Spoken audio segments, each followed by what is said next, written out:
Sir ఒక electrical ఇంజనీర్గా చెప్పండి, ఏంటి దీంట్లో ఈ మొత్తం కాళేశ్వరం ప్రాజెక్టులో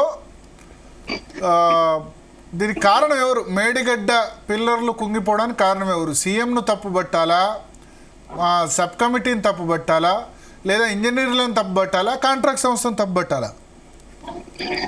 ఒకటైతే వాస్తవం, టిఆర్ఎస్ పార్టీలా ఎస్పెషలీ కాళేశ్వరం గురించి వేరే వాట్ల కుటుంబ సభ్యులు వీళ్ళు వాళ్ళు ఇన్వాల్వ్ అయ్యిండొచ్చు, కానీ కాళేశ్వరం నుంచి డు నాట్ టచ్. అది సింగిల్ కేసీఆర్ నిర్ణయాలే అన్ని. డిజైన్ అయినా, ఆర్థికంగా బడ్జెట్ కేటాడైనా 100% ఇది 100% ఎవ్వరికి అసలు రోలే లేదు ఇంట్లో, ఇంక్లూడింగ్ హరీష్ రావు, ఇంక్లూడింగ్ ఈటెల గారు. నంబర్ 1. ఇంకోటి మీరు స్పెసిఫిక్ గా ఒకటి అడిగినరు, ఏంది మేడిగడ్డ కూలిపోవడం. కానీ దానికంటే పెద్ద ఉన్నది ఏంటంటే ఇది సిస్టమ్ డిజైనే తప్పు. ఒకవేళ మేడిగడ్డ కూలిపోకుంటే, ఒకవేళ పంపులు మునగకుంటే, ఒకవేళ కొండపోచమ్మ సాగర్ మంచిగా పనిచేస్తుంటే, లీక్ కాకుంటే, ఇవన్నీ components of a much larger system. ప్రతి ఒక్కటి మంచిగా పనిచేస్తా అనుకోండి, ఈ రోజు తెలంగాణ నాశనం అవుతుండే. ఎందుకంటే మీరు ప్రత్యేకంగా ఒక్కొక్కటి అన్నారు, అన్ని తప్పు డిజైన్ ఉన్న ప్రతి కాంపోనెంట్ తప్పు పనిచేస్తే మంచిగా పనిచేస్తే మొత్తం సిస్టమ్ ఇంకా పెద్దగా ఫెయిల్ అవుతుంది. ఈ రోజు తెలంగాణ ఎందుకంటే ఒకవేళ మేడిగడ్డ కూలిపోలేదు అనుకోండి, ఒకవేళ పంప్ హౌస్లు మంచిగా నడుస్తున్నాయి, ఒకవేళ అన్ని రిజర్వాయర్ మంచిగా నడుస్తున్నాయి, ఏముంటే ఇప్పుడు ఆ ప్రభుత్వం అనేది ఈ ప్రభుత్వం మేము ఇంత మంచిది కడితే మీకు నడపలేని చేతగానితనమని వీళ్ళకి ఉంటే వీళ్ళ మీద ప్రెషర్, వారు నడుస్తారు. అన్ని పర్ఫెక్ట్ పంపులు, రిజర్వాయర్లు, కెనాల్ అన్ని మంచి పనిచేస్తున్నాయి. ఈ రోజు తెలంగాణ నాశనం అవుతుండే. ఎందుకంటే మీరందరికి తెలుసు దాని కాస్ట్ ఎంత. ఇది సిస్టమ్ డిజైన్ తప్పు. బహుశా దేవుడు మన మీద జాలి వచ్చి అది నడవకుండా చేసిండు. ఒకవేళ అది నడిస్తే ఇంకా నష్టం అవుతుండే. ఒక్క నిమిషం ప్రత్యేకంగా మేడిగడ్డ గురించి, మేడిగడ్డ బరాజ్ గురించి. బరాజ్ డిజైన్ ఉష్కె మీద ఫ్లోటింగ్ ఫౌండేషన్స్ ఉంటాయి, కొన్ని కింది వరకు పోయి యాంకర్ చేస్తారు. ఇవన్నీ కూడా ఎన్నో లోపాలు ఉండొచ్చు. లోపాలు డిజైన్లు ఉన్నాయా, లేకుంటే డిజైన్ ఎగ్జిక్యూషన్ కాంట్రాక్ట్లలో ఉందా, లేకుంటే ఇన్స్పెక్షన్ చేసే ఇంజనీర్స్లలో ఉందా, లేకుంటే ప్రయర్ ఇదేంది పైల్స్ వేసక ముందు హైడ్రోలాజికల్ ఇదేంది సర్వేలు చక్కగా చేయలేదా, శాంపుల్స్ తీసుకోలేదా, ఎన్నో లోపాలు ఉండొచ్చు. అది నాకైతే కొన్ని తెలుసు, కానీ డీటెయిల్ గా అయితే డెఫినెట్లీ ఎంక్వైరీ కావాలి. కానీ అన్నిట్లో పెద్ద తప్పు ఏంటంటే ఒక బరాజ్ తిరిగా వాడాలి. బరాజ్ అంటే ఏంది, వెనక ముంగట ప్రెషర్ డిఫరెన్స్ ఎక్కువ ఉండదు.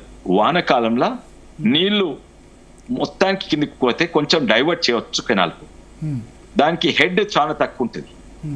కానీ ఎండాకాలంలో దాన్ని స్టోరేజ్ కొరకు యూజ్ చేస్తే హెడ్ ఎక్కువ అవుతుంది, ఎందుకంటే కింద తుసుకుంటుంది, మీద 10 మీటర్ల నీళ్లు ఉంటాయి. వేరే వానకాలంలో barrage is use for diversion, not for storage. అయితే ఇంజనీర్లు బహుశా చెప్పిండొచ్చు, లేదు బరాజ్ వాడదాము అండ్ బరాజ్ స్టోరేజ్ గా వాడదాము. అండ్ స్టోరేజ్ గా ఎందుకు వాడినరు, అది కూడా ఇంకో పెద్ద కారణం ఉంది. ఎందుకంటే ఈ సిస్టమ్ డిజైన్ తప్పేందంటే మీ నుంచి కిందికి నీళ్ళు వస్తాయి. ఎప్పుడు వస్తాయండి? ఎక్కువ వానకాలంలో వస్తాయి. అదే వానకాలంలో పంప్ చేస్తే వేస్ట్. వానకాలం అన్ని చెరువులు ఫుల్లే ఉంటాయి. ఆ వానకాలం స్టోర్ చేసి మీదికి పంపితే బెటర్. అయితే ఎవరు స్టోర్ చేయాలి? స్టోరేజెస్ ఎక్కువ లేవు, ఉన్నా కూడా దూరమైన కొండపోచమ్మ. అయితే బరాజ్ అట్లనే స్టోరేజ్ డ్యామ్ తీరుగా వాడుకున్నారు. అది ఫస్ట్ ఆఫ్ ఆల్ బరాజ్ ను బరాజ్ తీరా వాడుకోవాలి, దువ్వెన తీరు వాడుకోవాలి, ఏదో తినే స్పూన్ తీరా వాడుకోవద్దు అట్లా. అయితే నంబర్ 1 అది లోపం. తర్వాత డిజైన్లు ఉండొచ్చు. అది డిజైన్ బహుశా బరాజ్ తీర వాడితే ఫ్లోటింగ్ ఫౌండేషన్ సరిపోతుండొచ్చు, పెట్టిన పైళ్ళు సరిపోతుండొచ్చు. అయితే ఇవన్నీ కూడా ఇది కాంపోనెంట్. కానీ నేను అనేది ఏంటంటే ప్రతి కాంపోనెంట్ మంచిగా పనిచేస్తే, అంటే కాళేశ్వరం అంటే ఒక ప్రాజెక్ట్ కాదు కదా, ఇవన్నీ కూడా మంచిగా పనిచేస్తే ఇంకా నాశనం అవుతుండే తెలంగాణ. ఓ తీరుగా మంచిదైంది, ఇవన్నీ ఫెయిల్ అయినాయి. అంటే ఇవన్నీ మంచిగా పనిచేస్తే పవర్ ఖర్చు ఎక్కువ నాశనం అవుతున్నాయి అంటారా? కాస్ట్ బెనిఫిట్ రేషియో గురించి అంటారా మీరు? అన్ని కాస్ట్ బెనిఫిట్ రేషియో గురించి నేను అంటున్నాను. ఇంకోటి, ఇది అన్ని పనిచేస్తే వానకాలం లెక్కడ ఇప్పుడు కొండపోచమ్మ సాగర్ దగ్గర ఉంది. ఇప్పుడు ఎన్నేళ్ళు అయ్యండి ఇనాగ్రేట్ చేసి? ఇప్పటి వరకు ఒక్కసారన్నా నింపిండ్రా? నింపితే ఏమైతుండే? పక్క చుట్టుపక్క ఉన్న పొలాలన్నీ వాటర్ లాక్ అవుతుండే, రోడ్లు అన్ని మునిగిపోతుండే, తర్వాత బోర్ల నుంచి నీళ్ళు ఒక ఫౌంటైన్ తిరిగి వస్తుంది చూడండి, అట్లా రివర్స్ వస్తుండే. అది కొండపోచమ్మ సాగర్ కథ. అది ఇంకోటి చాలా మందికి తెలియదు. ఇది Kaleshwaram world's largest lift irrigation కాకుండా చాలా మందికి తెలుసు ఆ పంప్లో వరల్డ్ అన్నిట్లో పెద్ద పంప్లు. కానీ Kondapochamma Sagar world's largest free standing reservoir in the world. Okay, అంటే ఆ డ్యామ్ మంచిగా పనిచేసినా అన్ని పనిచేసినా కూడా సిస్టమ్ డిజైన్ లో తప్పున్నది.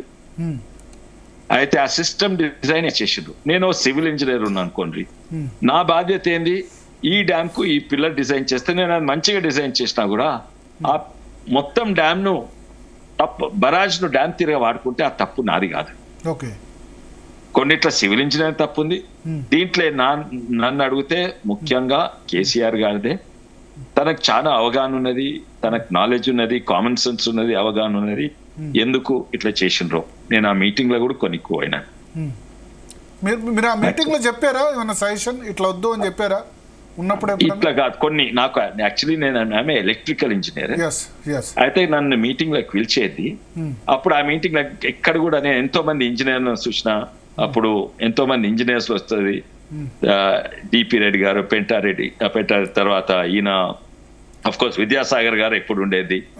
తర్వాత అప్పుడప్పుడు రంగారెడ్డి గారిని, ఇద్దరు కూడా పెద్ద లేరు ఇప్పుడు. కానీ శ్యామ్ ప్రసాద్ రెడ్డి అప్పుడప్పుడు వచ్చేది. అండ్ శ్యామ్ ప్రసాద్ రెడ్డి గారితో నాకు అందరు కూడా పరిచయమే. ఆర్గ్యుమెంట్స్ అయ్యేది. అండ్ ఆర్గ్యుమెంట్స్ ఇప్పుడు కాదు, కేసీఆర్ రాకముందు ప్రాణహిత చేవెళ్ళు ఉన్నప్పుడు నేను అప్పుడే ప్రాణహిత చేవెళ్ళనే అడ్డుకునేది. తెలంగాణ ఉద్యమం అప్పుడు కాంగ్రెస్ ప్రభుత్వం డిజైన్ చేసింది, అది కూడా అడ్డుకున్నా. అది 40,000 కోట్ల ప్రాజెక్ట్ ఉండే. అయితే నేను అడ్డుకుంటే అప్పుడు ఇన్ఫాక్ట్ వీళ్ళందరూ కూడా, విద్యాసాగర్ రావు వీళ్ళందరూ కూడా అక్కడికి వచ్చిండ్రు, వికారాబాద్కి వచ్చి తెలంగాణ ఉద్యమం అప్పుడు మీటింగ్ పెడితే ఇంత గొప్ప పని చేస్తున్నాము ఇది అది అని. నేనన్నా ఇది పని చేయదు, మనకు పనిచేయని ప్రాజెక్ట్ మనకు అంటగట్టిండ్రు కాంగ్రెస్ ప్రభుత్వము. ఎప్పుడప్పుడు ప్రాణహిత చేవెళ్ళ, అంబేద్కర్ ప్రాణహిత చేవెళ్ళ అంటగట్టిండ్రు. అండ్ ఇది గిట్ట ఒకవేళ అమలైతే చేవెళ్ళ తెలంగాణకు నష్టమైతే, ఇదేందండి మీరు చేవెళ్ళ నుంచి చేవెళ్ళకి మేము నీళ్లు తీసుకుంటే మీరు వద్దంటుండ్రు. మీరు నీళ్లు తీసుకొస్తలేరు, టేలెంట్ ప్రాజెక్టు అసాధ్యము. ఇప్పుడు హైదరాబాద్కే వస్తలేవు, కొండపోచమ్మకే వస్తుంది, చేవెళ్ళకి ఎట్లా వస్తాయి? మా పేరు చెప్పి మా చెవుల పువ్వు పెడుతుండ్రు. ప్రత్యేకంగా చేవెళ్ళ ప్రాంతము అక్కడికి ఇంపాసిబుల్. అక్కడికి హైయెస్ట్ కాస్ట్ ఉంటుంది. అక్కడికి దాదాపు 4 లక్షలు, చేవెళ్ళకి వస్తుంది 4 లక్షల రూపాయలు. నేను అప్పుడు క్యాల్కులేట్ చేసి చూపెట్టిన పర్ ఎకర్ ఇది ఎన్నో తీర్లు. ఇది అసాధ్యమైన 10 సార్లు క్యాలిక్యులేట్ చేసిన, ఫిజిక్స్ పెట్టి క్యాలిక్యులేట్ చేసిన, ఎలక్ట్రికల్ ఇంజనీరింగ్ పెట్టి క్యాలిక్యులేట్ చేసిన, ఇరిగేషన్ డిపార్ట్మెంట్ ఎట్లా అంటే క్యాలిక్యులేషన్ నేనే తప్పు చేసిన అని 10 సార్లు 10 డిఫరెంట్ విధానంగా చేసిన. అన్నిట్లో తక్కువ 2.5 lakh rupees పర్ ఎకర్ వస్తుండే. అది కాంగ్రెస్ పార్టీది ప్రాణహిత చేవెళ్ళ. అయితే చేవెళ్ళ కట్ చేస్తే యాక్చువల్లీ నేను బాధపడాలి, ఏంది మా చేవెళ్ళ తీసేసిన కేసు, కానీ బాధపడలేదు. ఎందుకంటే ఆ ప్రాజెక్ట్ అసలే పనిచేయదు. కానీ అప్పటి వరకు నేను 2015 ఇదంతా మీటింగ్లో అవుతుంటే ఒకటేసారి డిజైన్ ఓవర్ పీరియడ్ మాకు తెలిసింది, మెల్లమెల్ల తెలిసింది. మొదలు కేసీఆర్ గారు ఇంజనీర్స్ కు చాలా మంచి సలహాలు ఇచ్చింది. తర్వాత తుమ్మడాటి కట్ చేసి మేడిగడ్డకు వచ్చే వరకు అప్పటి సంది కొన్ని నేను అడిగేది. నేను అన్ని కూడా ఒప్పుకునేది కేసీఆర్ గారితో. 2 సార్లు నేను అన్నా అది తప్పు అవుతుందేమో, అది ఖర్చు ఎక్కువ అవుతుందేమో అని. దాని తర్వాత నన్ను పిలవడం బంద్ చేసిండ్రు. బుర్ర నర్సయ్య గారిని తర్వాత 2-3 సార్లు పిలిచిండ్రు, కానీ నన్ను పిలవడం బంద్ చేసిండ్రు. ఏ మీటింగ్ లో కూడా నేను ఈటల రాజేందర్ గారిని చూడలేదు. దాదాపు 8, 9, 10 నేను లెక్క పెట్టలేదు. కానీ మీటింగ్లకు పోయినా ఇది కేసీఆర్ చేంబర్లోనే మీటింగ్. అంటే ఇది 1/2 hour 1 hour కాదు, 8 hours 7 hours 6 hours 10 hours అట్లా మీటింగ్. అండ్ నేను అనుకుంటా ఒకసారి హరీష్ రావు గారు వచ్చిండ్రు. It is the pet project of KCR. పేరు నుంచి డిజైన్ నుంచి ప్రతి ఒక్కటి కేసీఆర్. అంబేద్కర్ పేరు తీసి కాళేశ్వరం పెట్టింది కేసీఆర్ గారే, అది పెట్టింది. కేవలం పేరు కాదు, అన్ని కూడా. ఓకే, సో ఈ బ్లేమ్ మొత్తం కూడా కేసీఆర్కే ఉంటుంది, ఇంజనీర్ కానీ కాంట్రాక్ట్ కాళేశ్వరం ఆ ఇంజనీర్లను కూడా బ్లేమ్, నేను అది కూడా చెప్పిన. కేసీఆర్ తర్వాత ఇంకెవరినన్నా బ్లేమ్ చేయాలంటే ఇంజనీర్లను బ్లేమ్ చేయాలి. తా అంటే తందానా అనే ఇంజనీర్లను బ్లేమ్ చేయాలి. పెట్రా సంతకం అంటే భయపడి పెట్టిన ఇంజనీర్ను బ్లేమ్ చేయాలి. కానీ ఇంకెవరిని నేను అనుకో బహుశా ఐఏఎస్ ఆఫీసర్లను బ్లేమ్ చేయరాదు, లేకుంటే ఇంకా వేరే మంత్రులను, వేరే కేసీఆర్ కుటుంబ సభ్యులను, హరీష్ రావునో కొడుకునో బిడ్డనో బ్లేమ్ చేయరాదు, అండ్ ఏ మంత్రిని కూడా బ్లేమ్ చేయరాదు. 200%, ఎస్పెషల్లీ కాళేశ్వరం అయితే single person has taken all the decisions. మీరు అడగండి, ఎవరినన్ను అడగండి, సార్ తిమ్మల గారిని అడగండి, ఎవరినన్నా ఏలు పెట్టిస్తున్నా అని అడగండి. సార్ ఒకటి ఇప్పుడు వాళ్ళు అంటుంది ఏంటంటే ప్రాజెక్టు రీడిజైన్ అన్నది వ్యాప్కోస్ డిజైన్ చేసింది. వ్యాప్కోస్ అంటే కేంద్ర ప్రభుత్వ ఏజెన్సీ, అంటే బీజేపీ నేతృత్వంలో కేంద్ర ప్రభుత్వం ఆ డిజైన్ను 100%. అక్కడ చేయమని చెప్పిందని చెప్పారు, మేడిగడ్డ దగ్గర బ్యారేజ్ కట్టమని చెప్పి డిపిఆర్. సో మరి రెస్పాన్సిబిలిటీ కేంద్ర ప్రభుత్వాన్ని, సిడబ్ల్యూసీ ఏం చేస్తుంది, వాళ్ళు ఎందుకు యాక్సెప్ట్ చేశారు? ఒక్క నిమిషం అండి, మంచి ప్రశ్న అడిగిండ్రు. ఫస్ట్ ఆఫ్ ఆల్ వ్యాప్కో పేరు తెచ్చింది ఇంకా మంచిది. ఈ రోజు వ్యాప్కో మేనేజింగ్ డైరెక్టర్ ఎక్కడ ఉండని ఎవరైతే పర్మిషన్ ఇచ్చిండో ఎక్కడ ఉంది తెలుసా అండి? తెలీదు. జైల్లో ఉన్నాడండి. 48 కోట్లు పట్టుబడ్డాయి ఆయన ఇంట్లో. నువ్వు కేంద్ర ప్రభుత్వం సంస్థలు అంటే అందరూ నిజాయితీ, every officer in public sector bank, లోన్లు ఇచ్చిన వాళ్ళు వీళ్ళందరూ నిజాయితీ.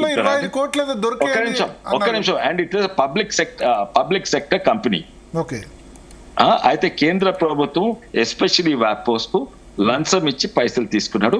లంచం తీసుకున్నందుకు పట్టుబడ్డాడు. ఇప్పుడు బహుశా జైలు ఉన్నాడు. 48 crores పట్టుబడ్డారు వ్యాప్కోస్ చైర్మన్. ఆ డిజైన్ అందుకే అక్కడ, ఎందుకంటే ఆయన కూడా తా అంటే తందానా, తా అనలేదు కానీ ఓ తిండి పెట్టిండ్రు అంటే 48 కోట్ల తిండి పెట్టిండ్రు, అయితే తందానా అన్నాడు. ఇదే కేసులో వ్యాప్కోస్ అయిన తర్వాత సిడబ్ల్యూసి అన్నారు. ఇందులో ఎన్నో వాటికి ఉదాహరణంగా నేను ఒక తాడు కొనాలంటే కేంద్ర ప్రభుత్వము అనుమతి తీసుకోవాలనుకోండి, నేను కేంద్ర ప్రభుత్వం ప్రపోజ్ ఇస్తా, తాడు కొంటా అంటే తాడికి ప్రపోజల్ ఓకే అన్నది, నువ్వు తాడు కొనుక్కో అని, ఇంతలావు తాడు కొనుక్కో. తాడుకు ముడేస్తా అంటే కేంద్ర ప్రభుత్వం ఇంకో డిపార్ట్మెంట్ పర్మిషన్ ఇస్తుంది. తాడు నా గొంతుకు వేసుకుంటా అంటే అది కూడా పర్మిషన్, కానీ గొంతు వేసుకొని ఉరేసుకున్నందుకు పర్మిషన్ కేంద్ర ప్రభుత్వం ఇవ్వలేదు. ఇవన్నీ కూడా స్పెసిఫిక్ వాటికి ఇచ్చింది ఓవరాల్ కాళేశ్వరం డిజైన్ కు, అండ్ అది కూడా ఇచ్చింది దాంట్లో తప్పు డేటా ఇచ్చిండ్రు. వ్యాప్కోస్ కైనా సిడబ్ల్యూసి కైనా తప్పు డేటా ఇచ్చింది. అయితే డేటా ప్రకారం ఇది కేంద్ర ప్రభుత్వం ఫండ్స్ ఒక్క పైస లేవు. మీరే అంటారు కదా ఇంతమంది రైతులు లాభపడుతున్నారు, ఇంతమంది ఇన్ని నీళ్ళు వస్తాయి, ఇంత స్టోరేజ్ ఉంటది. సరే నీళ్లు వాడుకుంటేందుకు సిడబ్ల్యూసి ఇచ్చింది. సిడబ్ల్యూసి ఏమన్నా ఆ పిల్లర్ డిజైన్ కి ఇచ్చిందా? మేడిగడ్డ పిల్లర్ డిజైన్ కి ఇచ్చిందా? ఇయ్యలేదు. అయితే సిడబ్ల్యూసి దీనికి ఇచ్చింది, ఎన్వైరన్మెంట్ క్లియరెన్స్ దానికి ఇచ్చింది. అయితే ఇది ఎట్లుందంటే అదే నాకు తాడుకు పర్మిషన్ ఇచ్చింది, నాకు ముడి కట్టే పర్మిషన్ తాడు కొనే పర్మిషన్ ఇచ్చింది, ముడి కట్టే పర్మిషన్ ఇచ్చింది, అండ్ నేను మెడకేసుకునే పర్మిషన్ ఇచ్చింది, కానీ ఉరేసుకునే పర్మిషన్ అయితే కేంద్ర ప్రభుత్వం ఇవ్వలేదు. సార్ ఇప్పుడు అల్టిమేట్గా విచారణ అయితే జరిగింది. ఇర్రెగ్యులారిటీస్ ఆఫ్ కాళేశ్వరం ప్రాజెక్ట్ అన్నారు. మీరు అన్నట్టు కర్త కర్మ క్రియ కేసీఆర్ మానస పుత్రిక, నో డౌట్. కానీ ఇప్పుడు అక్కడ కేసీఆర్ దగ్గరుండి దాన్ని మేడిగడ్డలో పిల్లర్లు క్యూరింగ్ చేశారా లేదా సరిగ్గా చేయలేరు కదా. అది చేయాల్సింది అక్కడ లోకల్ ఇంజనీర్స్ కదా, ప్లస్ ఆ కాంట్రాక్ట్ సంస్థ కదా. అల్టిమేట్గా ఇప్పుడు కేసీఆర్ని ఎవరు డైరెక్ట్గా ఇండికేట్ చేయలేరు కదా, కింద నుంచి మొదలు పెట్టుకుంటూ వస్తే కదా. ఒకటి, రెండవది కరెక్ట్, కరెక్ట్. ఎందుకంటే కేసీఆర్ ఇంజనీర్ కాదు, ఇంజనీరింగ్ డిజైన్ సంతకం పెట్టింది కేసీఆర్ కాదు, ఆ క్వాలిటీ కంట్రోల్ సంతకం పెట్టింది కేసీఆర్ కాదు. ఇట్లా ఎట్లుందంటే ఫోన్ ట్యాపింగ్ కేసులా కేసీఆర్ చెప్పింది చేసిండు ఆయన. కేసీఆర్ వాడి తెచ్చిన కేసీఆర్ దగ్గర ఎలక్ట్రానిక్స్ సాఫ్ట్వేర్లు ఇవన్నీ ఉన్నాయా? కేసీఆర్ చెప్పాడు వాళ్ళు చెప్పారు అనుకోండి. ఇప్పుడు ఫోన్ ట్యాపింగ్ లో కేసీఆర్ చెప్పాడు అని వాళ్ళు చెప్తే కేసీఆర్ ను కూడా క్వశ్చన్ చేసే అవకాశం ఉంది. ఆ పోలీస్ ఆఫీసర్ నేను ఎప్పుడు చెప్పినా, నేను చెప్పలేదు అంటాడు. His word versus my word, ఆయన మాట వర్సెస్ నా మాట. సంతకం ఉందా కేసీఆర్ది? అందుకే సర్కమ్స్టాన్షియల్ ఎవిడెన్స్ ఇవన్నీ తీసుకోవాలి. తీసుకొని వాళ్ళ వాళ్ళ నేను అన్నాను అనుకోండి, మీరు కూడా అనాలి విశ్వేశ్వర రెడ్డి గారు చెప్పింది కరెక్ట్, లేకుంటే నేను ఇంకా 10 మంది అనాలి, అప్పుడు కేసు బిల్డ్ అవుతుంది. సంతకాలు కేసీఆర్వి తక్కువ ఉంటాయి. సార్ ఒకటి మీరు అన్నారు, ఈ ప్రాజెక్ట్ మీరు ఒక చాలా ఇంపార్టెంట్ వర్డ్ అన్నారు, ఏంటంటే ఇంతవరకు ఎవరు చెప్పలేదు ఇది కూలిపోయిందే నయమైందని, లేకపోతే ఇంకా తెలంగాణ ఎట్లా సార్ 93,000 కోట్లు ఖర్చు అయింది సార్. ఇప్పుడు కరెంట్ బిల్ ఎంత సార్, సంవత్సరంకో 8,000 10,000 కోట్లు అవుతుండే, ఇంకా ఎట్లా నాశనం అయ్యేదని అంటారు తెలంగాణ? నీళ్ళు వచ్చేద్దా? నీళ్ళు ఎప్పుడు వస్తాయండి? కానీ వచ్చే ఇంకో 1,00,000 కోట్లు పడితే అప్పుడు స్టోరేజెస్ ఇవన్నీ అవుతాయి. నీళ్ళు ఎక్కడ పోతాయండి? వానకాలం నీళ్ళు వస్తే ఎక్కడ పోతాయి? ఇప్పటి వరకు కొండపోచమ్మ మల్లన్న సాగర్ ఇప్పటి వరకు ఎందుకు నింపలేదు? అంటే ఫస్ట్ ఇయర్ అర్థమైందా? మీరు చెప్పాలి పనిచేస్తున్నాయి అనుకోండి, ఫస్ట్ ఇయర్ పూర్తిగా నింపారు కదా, ఫస్ట్ ఇయర్ పూర్తిగా నింపారు కదా, 3-4 సంవత్సరాలు. లేదండి, కొండపోచమ్మ నింపలేదు. మీరు చూడండి డేటా, నింపలేదు. ఆల్రెడీ నింపుతుంటే పక్క నుంచి నీళ్లు బయటికి లీక్ అయితే ఉన్నాయి. ఇంకోటి నింపుతానికి ఎన్నో ప్రాబ్లమ్స్ ఉండే, technical including engineering, electrical engineering problems ఉండే, పంపింగ్ ప్రాబ్లమ్స్ ఎన్నో ఉండే. నేను డేటా తెప్పించిన ఇప్పటి వరకు కొండపోచమ్మ అంత పనిచేస్తున్నప్పుడే, బాహుబలి పనిచేస్తున్నప్పుడే మల్లన్న సాగర్ నింపారు కదా, కొంత రంగనాయక సాగర్ నింపారు కదా, కొంత నింపిండ్రు. నాకు ఎగ్జాక్ట్ డేటా తెలియదు, నాకు తెలిసిన మల్లన్న సాగర్ నింపలేదు. కొండపోచమ్మ కూడా నింపిండ్రు, మాక్సిమం నింపింది సగం. డీటెయిల్స్ వాళ్ళు ఏమంటారంటే మనకు వి ప్రకాష్ గారు కనుక జైన్ అయితే చెప్తారు, పీసీఆర్ ట్రై చేయండి. వాళ్ళు అనేది ఏంటంటే ఒకటే సంవత్సరం ప్రాజెక్టు పూర్తిగా నింపరు అంటారు. మీరు చెప్పాలి ఇంజనీర్, 50 టీఎంసీలు అయితే 50 టీఎంసీలు ఫస్ట్ ఇయర్ నింపరు, క్రమక్రమంగా నింపుకుంటూ పోతారు అని చెప్తున్నారు. Correct correct. బట్ ఎన్నేళ్ళు అయిందండి అదే? అంటే వాళ్ళ గవర్నమెంట్ 4 ఏళ్ళు అయిందా? బట్ అంటే మల్లన్న సాగర్, మేడి సాగర్ ఇది రిజర్వాయర్ ఎప్పుడు కూలిపోయింది? బాహుబలి పంపు 4 ఏళ్ళు అవుతుంది. 4 ఏళ్ళ 70% అని నింపాలి కదా. అంటే మల్లన్న సాగర్ కంప్లీట్ 22లో అయిందేమో, 21, 22 అనుకుంటా. అవును, అయినా నెక్స్ట్ ఇయరే కూలిపోయింది కదా ఇది. ఆ తర్వాత కాంగ్రెస్ గవర్నమెంట్ వచ్చింది. 22 కాదండి, అంతకన్నా ముందే అయింది. అంటే వి ప్రకాష్ గారు జాయిన్ అయ్యారు, అంతకన్నా ముందే అయింది. వి ప్రకాష్ గారు ఇప్పుడు మా ఇద్దరికి పంచాయతీ పెట్టిస్తావు భరత్. మేధావులు మీరు ఇద్దరు, తెలంగాణ మేధావులు. విశ్వేశ్వర రెడ్డి గారు మేధావి, తెలంగాణ మేధావి, ఎలక్ట్రికల్ ఇంజనీర్. నేను పార్టీ అఫిలియేషన్ పక్కన పెడితే నేను సపరేట్ అడుగుతా, ప్రకాష్ గారిని సపరేట్ అడుగుతా అన్నారు. అదే విన్నాను. మీరు అన్న కొన్ని ఆయన నాకు, ఎందుకంటే వి ప్రకాష్ గారు చెప్పారు ఏంటంటే ఫస్ట్ ఇయర్ ఫుల్ నింపరు, అది తప్పు అని చెప్పారు. కరెక్ట్. కాంట్రవర్సీ ఏం లేదు, విశ్వేశ్వర్ కూడా సపోర్ట్ చేస్తున్నాడు అది. ఎందుకంటే అది సెటిల్ కావాలి కదా, ఇయర్ ఆఫ్టర్ ఇయర్ కొద్దిగా లెవెల్ పెంచుకుంటూ 3-4 ఇయర్స్ వరకు దాన్ని అచీవ్ అవుతారు. బట్ రేవంత్ రెడ్డి గారు వచ్చాక ఎక్కువగా పంపింగ్ చేయలేదు అందులోకి. ఎల్లంపల్లి ద్వారా గ్రావిటీతో వచ్చే వాటర్ ఉంటుంది, మిడ్ మానేర్ ద్వారా వచ్చేది ఉంటుంది. అంటే ఇప్పుడు శ్రీరామ్ సాగర్ నుంచి నేరుగా వరద కాలువ ద్వారా ఎటువంటి లిఫ్ట్ లేకుండా మిడ్ మానేర్ వరకు నీళ్లు వస్తాయి వరద వచ్చినప్పుడు.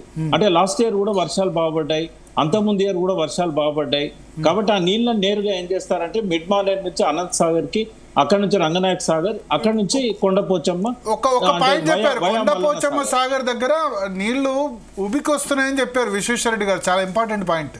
అంటే ఇది అందరికి తెలుసు, ఎందుకంటే విశ్వేశ్వర్ కూడా నాలెడ్జ్ ఉంది కాబట్టి ప్రతి ఒక్కరికి కూడా తెలుస్తుంది. ఎందుకంటే మనము వాటర్ లెవెల్ అనేది పైదాకా నింపినప్పుడు డెఫినెట్ గా గ్రౌండ్ వాటర్ అనేది ఫౌంటైన్ లాగా తన్నుకొని వస్తుంది. అది చాలా దిక్కుల ఎక్కడైతే రిజర్వాయర్స్ కట్టారో అన్ని దిక్కుల కూడా అది కనబడ్డది మనకు.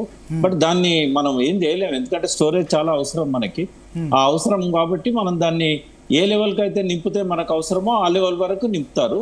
ఇప్పుడైతే ప్రాబ్లం ఉండదు నాకు తెలిసి. ఇప్పుడు 4 ఇయర్స్ అయింది కాబట్టి మల్లన్న సాగర్ అయినా కొండపోచమ్మ అయినా నింపుకొని పెట్టుకోవచ్చు. కేసీఆర్ టైంలో ఎందుకు నింపలేదు? ఉన్నప్పుడు అది అప్పుడు కొత్త కదా, అప్పుడే స్టార్ట్ అయింది. 21లో మల్లన్న సాగర్ ఇనాగరేట్ చేశారు. ఎందుకంటే కాళేశ్వరం ప్రాజెక్టు కంప్లీట్ అయినప్పుడు, అంటే ఇనాగరేట్ అయినప్పుడు మల్లన్న సాగర్ దగ్గర కొన్ని సమస్యలు వచ్చి ల్యాండ్ అక్విజిషన్, కోర్టు కేసులు ఇవన్నీ ఉండడం వల్ల డిలే అయింది అది. కానీ విశ్వేశ్వర రెడ్డి గారు ఇంకొకటి చెప్పారు, కూలిపోయి న్యాయం అయిపోయింది, కూలిపోకపోతే తెలంగాణకి ఇంకా దరిద్రం అని చెప్పారు ఆయన. Sensational statement. అంటే కాళేశ్వరంలో మేడిగడ్డ అనేది ఒకటే కాదు, అంటే కాదు ఆయన అనేది ఏంటంటే కాస్ట్ బెనిఫిట్ రేషియో అసలు ఏమాత్రం వర్కౌట్ కాదు అంటారు. అంతేనా? Seasonal operational goes against agriculture sciences and weather sciences. అది నేను డీటెయిల్ గా చెప్తాను. అంటే ఈ పాయింట్స్ చాలా మంది చేయలేదు. ఐ టెల్ సార్ ఇప్పుడు ఐ జస్ట్ లాగ్ ఆఫ్ అండి. I log off, I listen to this. Last sir ఒకటి ఉజ్జాయింపుగా చెప్పండి, కాస్ట్ బెనిఫిట్ రేషియో పంట ఎంత వస్తుండే, ఖర్చు ఎంత అవుతుండే? చాలా మంచిదండి, చాలా మంచి ప్రశ్న. కేసీఆర్ గారు వచ్చినాక, తెలంగాణ వచ్చినాక వరి పంటలు బాగా పెరిగినాయి, ఉత్పత్తి బాగా అవుతుంది. అవును, చాలా ఎక్కువ, దాదాపు 2.5 నుంచి 3 కోట్ల వరకు, ఏది కోట్ల టన్ల ఉత్పత్తి వరి. వరి అంటే మనం ఎప్పుడు కోనసీమ, ఆంధ్ర చూసేది, తెలంగాణ నిజంగానే వరి. నా ప్రశ్న ఏంటంటే అది కాళేశ్వరం వల్ల అయిందా అని. అందరు అంటారు మా చెవల వండినా వరి, మా మహబూబ్ నగర్ వండినా కాళేశ్వరం పండుతారని చాలా మంది ప్రచారం చేసిండ్రు. తెలంగాణ అంటే ఓన్లీ అన్ని జిల్లాలు కదా. కానీ ఇప్పుడు చూడండి, కాళేశ్వరం నడుస్తలేదు కదా. ఈ ఏడాది ఎంత ఉన్నది? 2,70,2.7 crore tons. అంటే కాళేశ్వరం ఉన్నా వండుతుంది, లేకున్నా వండుతుంది. అదే సుబూత్ అండి. ఏమి సుబూత్ లేదు. ఎల్లంపల్లి దగ్గర మోటార్లు మావే కదా, బాహుబలి పంపు మోటార్లు కాళేశ్వరం ప్రాజెక్ట్ లో బాగా కదా, అవి వాటిలో యూజ్ చేశారు. మిగతా లేదండి, మరి ఇక్కడ వండుతున్నారు చూడండి. ఎంతవరకు నాగార్జున వరి చాలా వండేది 2 జాగాల, కరీంనగర్ దిక్కు, ఇటు ఇక్కడి అండ్ నల్గొండ దిక్కు. ఎన్ని నీళ్ళు వస్తున్నాయి చూడండి. ఆ వాటర్ లెవెల్స్ నిన్ననే భువనగిరికి పోయి వచ్చిన, భువనగిరి దగ్గర వచ్చారు, కట్టిండ్రు పెద్దది, దాని పేరు మర్చిపోయినా. అది ఇప్పటి వరకు ఒక సుక్క లేదు. కానీ నల్గొండ సస్యశ్యామలైంది. అంటే అది కాళేశ్వరం వల్ల అయిందా? మా రంగారెడ్డి జిల్లాలో వరి బాగా పండిస్తుండ్రు. వరి ఎందుకు పండిస్తుండ్రు ఎక్కువ అంటే, ఇది వేరే టాపిక్ లకు పోతున్నా కానీ నేను దీని మీద వేరే మాట్లాడినాను. ఇప్పుడు తెలంగాణకు అందాజ యావరేజ్ 24,000 కోట్లు వరి కొనుగోలు అవుతుంది. అయితే ఇది వరి ఎవరు? కేంద్ర ప్రభుత్వం కొంటున్నది. ఎందుకు కేంద్ర ప్రభుత్వం ఈ వరి అవసరమా? ఉదాహరణంగా తెలంగాణలో మన అందరూ 4 కోట్ల మంది వరి తినేది 40 లక్షల టన్లే, అంతకంటే ఎక్కువ తినలేము. అంటే ఏడాదికి ఒకరు చిన్న పిల్ల పెద్దోళ్ళు అంతా కలిసి 72 కిలోల అన్నం తింటాం. అందరూ 4 కోట్ల మంది 70 అంటే చిన్న పిల్లలు పెద్దోళ్ళు తక్కువ తింటారు, మహిళలు తక్కువ, యావరేజ్ గా అంటుంటది. అది క్యాలిక్యులేట్ చేస్తే వరి 29 lakhs, బియ్యము 29 lakhs అంటే వడ్లు కొంచెం ఎక్కువ ఉంటుంది 40 లక్షలు. అంటే మనం తినేదానికంటే 5-6 ఎక్కువ పండిస్తున్నది తెలంగాణ. అయితే ఈ వరి కేంద్ర ప్రభుత్వం కొని ఎక్కడ తీసుకొస్తుంది?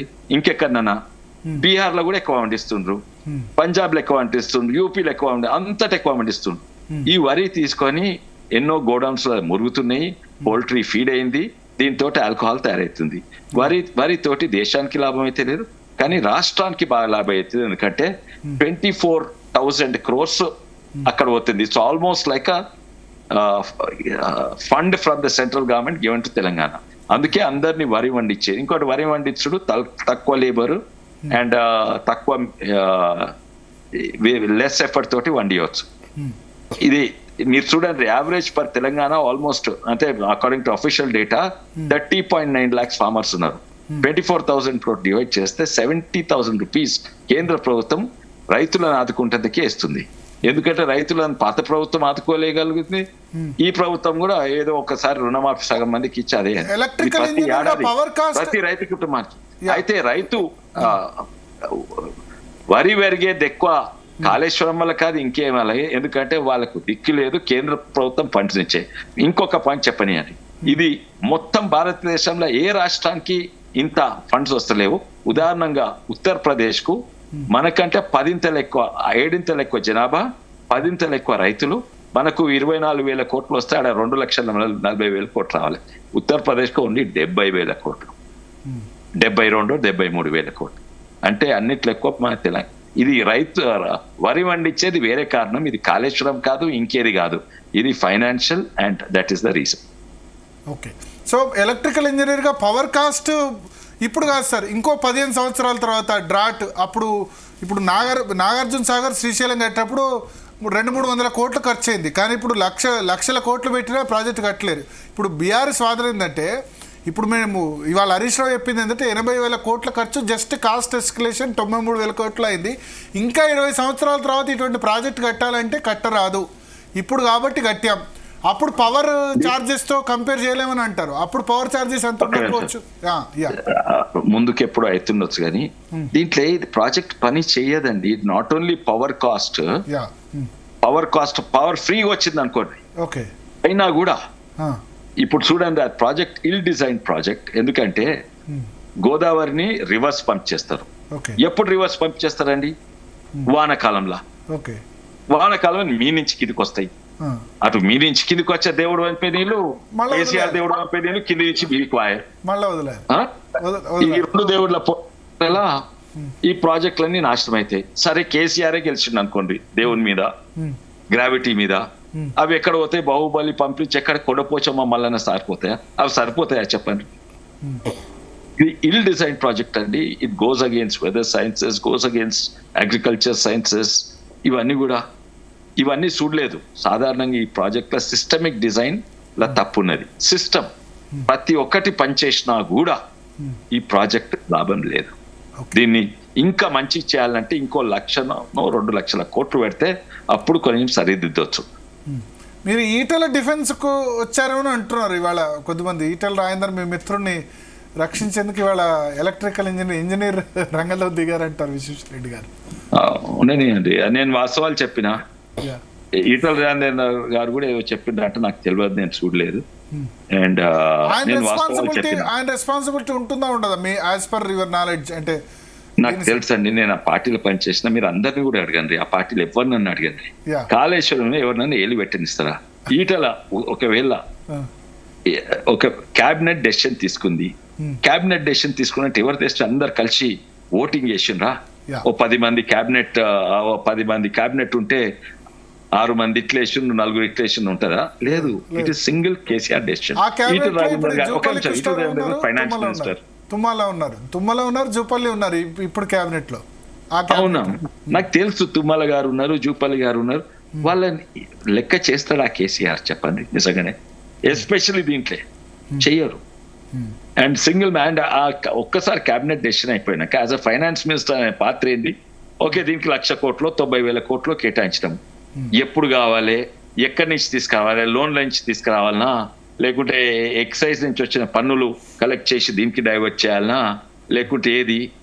అండ్ అప్పుడు ఎన్నో ప్రయత్నాలు చేసాడు. అంటే చాలా జగ్లరీ చేయవలసి వచ్చింది. ఆ జగ్లరీల బాధితులు ఎవరంటే ఎడ్యుకేషన్ డిపార్ట్మెంట్, హెల్త్ డిపార్ట్మెంట్. 29 రాష్ట్రాలలో లోయెస్ట్ 10 ఏళ్ళు, ఒక్క 1 year కాదు, 10 ఏళ్ళు అన్నిట్లో లోయెస్ట్ ఎడ్యుకేషన్ మీద, హెల్త్ కేర్ మీద ఖర్చు పెట్టింది ఇది. ఇంకా ఎక్కడి నుంచో తీసుకురావాలి పైసలు, వీళ్ళ నోట్ల నుంచో వాళ్ళ నోట్ల నుంచో గుంజుకొచ్చి గిన్నె పెట్టాలి. ఈటల గారి బాధ్యత అదే, అంతకంటే ఎక్కువ లేదు. ఎక్కడి నుంచి తీసుకురావాలి, ఎప్పుడు తీసుకురావాలి, బ్యాంక్ లోన్లా ఇది అదా, ఎప్పుడు ఇవ్వాలి, అది కార్పొరేషన్కి ఇవ్వాలి. కార్పొరేషన్లో వాళ్ళ బాధ్యత అది. నేను ఈటల గారిని ప్రొటెక్ట్ చేసేందుకు అని కాదు, ఇది వాస్తవం. మీ టీఆర్ఎస్ వాళ్ళని అడగండి. కానీ ఫైనల్ గా ఏం జరుగుతుంది సార్? ఇప్పుడు జ్యుడిషియల్ కమిషన్ ఎంక్వైరీ అయింది, ఇక ఫైనల్ గా ఏంది? ఫైనల్ గా రిపోర్టు బయటకు వచ్చిన తర్వాత జరగబోయే పరిణామం ఏంది? కేసీఆర్ని ఏమైనా ఇండెక్ట్ చేస్తారా? కేసీఆర్ మీద కేసు పెట్టే అవకాశం ఉందా, లేదా ఎల్ఎన్టీ వరకు పోతుందా? ఇంజనీర్లు విజిలెన్స్ ఆల్రెడీ ఇంజనీర్ల మీద యాక్షన్ తీసుకోమని చెప్పింది. ఎల్ఎన్టీ ఇంజనీర్సా ఇదా? ఒక ప్రైవేట్ కాంట్రాక్టర్ నిజంగానే దోపిడీ దొంగతనం చేసింది అనుకోండి, ఆర్ క్వాలిటీ మంచి కట్టలేదు, దాన్ని సర్టిఫికేట్ ఎవరు చేస్తారు? గవర్నమెంట్ వాళ్ళ దగ్గర పైసలు లేకూడదు.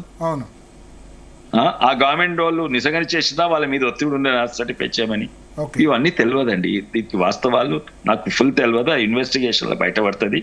అండ్ ఇది కేవలం కోర్టు ఇన్వెస్టిగేషన్ అంటే కోర్టు కూడా వాళ్ళు సపరేట్ ఇన్వెస్టిగేషన్ ఏజెన్సీ ఉండదు. వాళ్ళు ఫోన్లు ట్యాప్ చేయరు, ఎవరిని ఫాలో చేయరు, ఎవరెవరిని కలిసిండి ఏం చేయరు. వాళ్ళు ఉన్న డేటాను బట్టే దీని మీద స్పెషల్ ఇన్వెస్టిగేషన్ కావాలి, అయితే అప్పుడే తెలుస్తుంది. లేకుంటే ఈ కమిషన్లు ఎన్నేళ్ళు జరుగుతాయో. అందుకే ఉన్న కాంగ్రెస్ ప్రభుత్వం ఇంకొంచెం సీరియస్ తీసుకుంటే, కేసీఆర్ నిజంగానే నిందించుకుంటే ఆయనకు తగిన పనిష్మెంట్, కాకుంటే ఎవరో చేసిండ్రు, దేవుడో దయమో చేయలేదు. ఇంజనీర్లు చేసిందా, కేసీఆర్ చేసిందా? ఈటల అయితే ఈటల ఎవరిది? హరీష్ రావు గారిది, ఈటలది, తుమ్మలది, ఎవరిది, జూపల్లిది, ఎవరిది ఏమీ పాత్ర లేదు. ఇరిగేషన్ మినిస్టర్ ఆయన కూడా ఉండదా? హరీష్ రావు హరీష్ రావు ఇరిగేషన్ మినిస్టర్, ఆయన కూడా నాకైతే ఆయన కూడా ఇంటర్ఫియర్ కానివ్వలేదా? ఆయన కూడా కానియలేదు, కానివ్వలేదు. నాకు తెలిసినంత కానియలేదు. ఎందుకంటే ఫస్ట్ టర్మ్ లో దాన్ని ఓన్లీ అమలు చేయాలి, ఇవి ఇచ్చే అంటే చేయాలి. ఇంట్లో అయితే కానీ వేరే దాంట్లో కానిచ్చిండు, కానీ ఇంట్లో అయితే కాలేదు. Okay okay. But money trial ఇది చాలా మంచి ప్రూవ్ ప్రోగ్రామ్ అండి. కాకతీయ మిషన్ కాకతీయ అది చాలా మంచి ప్రోగ్రాము. ఓకే అది ఆర్థికంగా కూడా తెలంగాణకు లాభమైంది. ఓకే. అది ఊరికే తీసిన లాభమైంది, తీయకున్న లాభమైంది. ఎందుకంటే ఎవరు చిన్న చిన్న కాంట్రాక్టర్లకు ఓ 40,000 కోట్లు వచ్చింది. ఈ ఊర్లో 10 లక్షలు, ఆ ఊర్లో 20 లక్షలు. ఆ కాంట్రాక్టర్లు మంచికి పని చేస్తే, అది మంచికి పని చేయకున్నా కూడా వాళ్ళ జేబులో 10 లక్షలు పడితే వాళ్ళు ఎక్కడనో స్విట్జర్లాండ్ పోయి ఏరోప్లేన్లు ఇవి అవి కొనుక్కోరు, వాళ్ళ ఖర్చులు ఇక్కడనే పడుతుంది. దానివల్ల తెలంగాణ ఆర్థికంగా మంచిగా కూడా అయింది. Okay okay. Thank you. దీనివల్ల కూడా కాళేశ్వరంలో ఒక్కటి మంచిగా అయింది తెలంగాణకి ఏంటంటే, 1,00,000 కోట్లు పెడితే ఆ 1,00,000 కోట్లు ఎక్కడ పోయినాయి? 1,00,000 కోట్లు పెద్ద పెద్ద కాంట్రాక్టర్లు, చిన్న చిన్న కాంట్రాక్టర్లు వాళ్ళు ఇది ఖర్చు పెడితే తెలంగాణలో లిక్కర్ సేల్స్ ఎక్కువైనాయి, రియల్ ఎస్టేట్ ఎక్కువైనాయి, అన్నిట్లో హై అండ్ కార్స్ ఎక్కువైనాయి. ఇండైరెక్ట్లీ తెలంగాణకు లాభమైంది. వెనుకట రాజులు కరువు వస్తే ఒక భవనం కట్టేది, అంటే ఆయనకి ఇంకో భవనం కాదు, కడితే ఆ లేబర్ కి ఇంత కూలి వస్తుంది, ఆ పైసలు వస్తాయి వాళ్ళ జేబులో. అయితే ఇండైరెక్ట్ గా ఎకానమీకి it has some positive effects on economy, but oh the larger thing that destruction was much more than the larger gain. Okay okay.